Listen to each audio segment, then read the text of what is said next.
जनतेच्या मनावर, इतिहासाच्या पानावर, रयतेच्या मनावर, मातीच्या कणावर आणि विश्वासाच्या प्रमाणावर राज्य करणारा राजा म्हणजे राजा शिवछत्रपती, अखंड हिंदुस्थानाचे आराध्य दैवत, यांना माझा मानाचा मुजरा।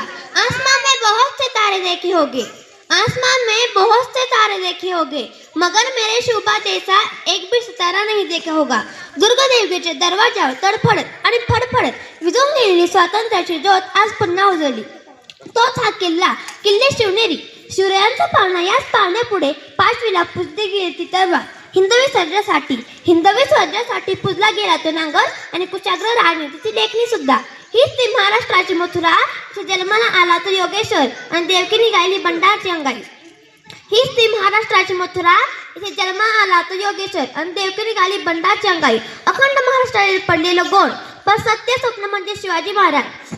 दिल्लीच्या सिंहासनाला हादरविणारं, दाक्षिण्य सत्ताना सळो की पळो करून सोडणारा इहलौकिक नवल म्हणजे राजा शिवछत्रपती।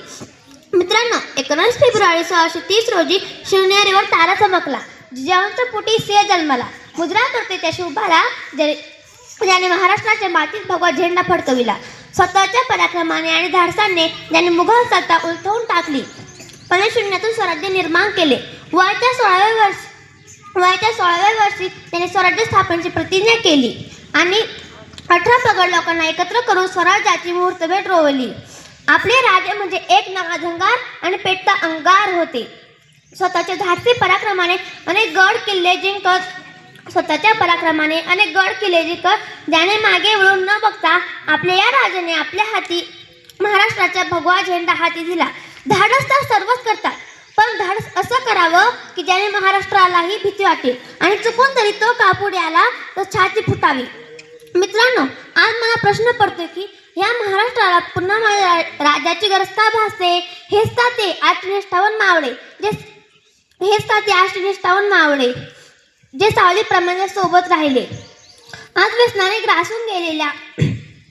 एकदा व्यसनाने ग्रासून गेलेल्या माझ्या महाराष्ट्रातील तरुणांना पुन्हा जिजाऊंचा शिवबा पाहिजे। आपला एकच राजा, एकच देव शिवाजी महाराज। स्वर्गात गेल्यावरही ज्या देवांनी त्याला झुकून मुजरा केला तसा एकच राजा म्हणजे शिवाजी महाराज। जय भवानी, जय शिवाजी।